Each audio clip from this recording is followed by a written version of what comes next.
And welcome to Wizards Outlook. We got Raymond Lyons here. I'm Wilson Tarpey Jr., the Washington Wizards. They fell to the Toronto Raptors tonight, 134 to 125. Ray, that meant that the Raptors took the season series. It was a three-game series. It was the three-game variety. They won that two games to one. Um, this one, Cardell during pregame, he highlighted, if we go through with the Raptors, the damage done by the Raptors, he highlighted Brandon Ingram, Emmanuel Quickly, and Scotty Barnes. Uh, the Raptors starting five all scored in double figures. Quickly led the way with 27. He had a super efficient game, 27 points, 11 assists, and just one turnover. Bi got going, Barrett got going. Jacob Pertl gets a double double. But Ray, your thoughts on this one? We saw Washington, fight back a little bit in this one, fight back at times, and then Toronto kind of just steady the ship and hold them off. Yeah, offensively, both teams was kind of on one. The Raptors shot 60% from the field, 41% from three, 85% from the line. Wizards 53% from the field and 47% from three. Definitely nothing to sneeze at. But they were 71% from the line, 15 for 21. It was really that third quarter where Wizards took a 3 point lead in the halftime, came out in the third quarter and just went anemic on offense, and the Raptors took full advantage.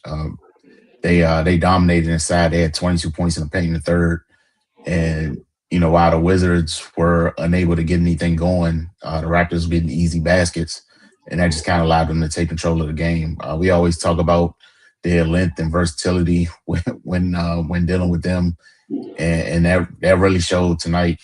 Although the Wizards don't have the same length, but they have good size on the wing as well. But the way the Raptors deploy it, especially defensively, that really kind of made a difference in the game because they just made their life hell in the third quarter. Especially after the half that the Wizards had, that was impressive to kind of be able to shut their water off like that and really wrap their arms around the game. And like you said, the Wizards just playing from behind at that point and were never really able to overtake them. You pointed out Quickly's game. That was just he just controlled the game in every way. 27 points, 11 assists, one turnover. Like your point guard has that kind of game. Most likely you're gonna win. That's just plainly put. But yeah, man, it was good to see the Wizards actually look like a basketball team tonight after what we had been seeing. That's the kind of progress and momentum that we had been seeing before, right? Maybe before All Star break.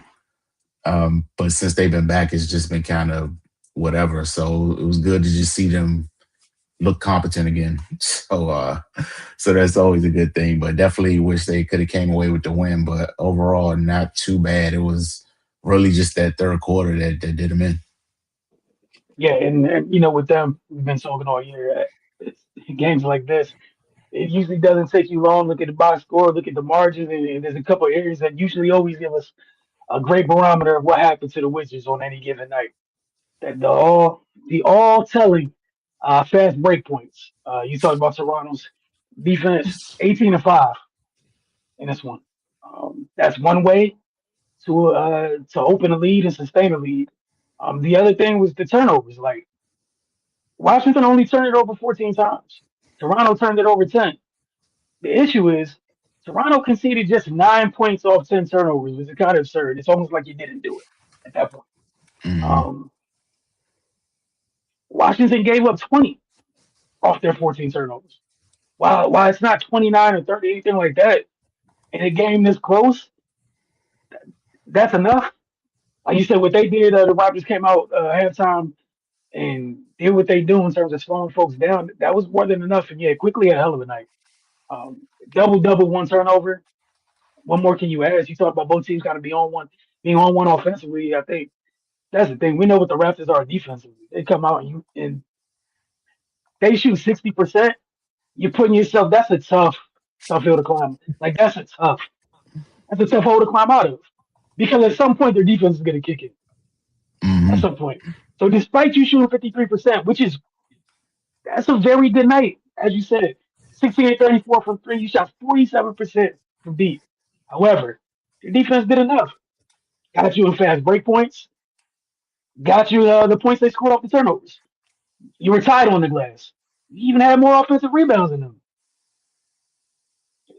As often, it's the little things. Anything, if you had nothing else you wanted to add, I'll put it up on the screen.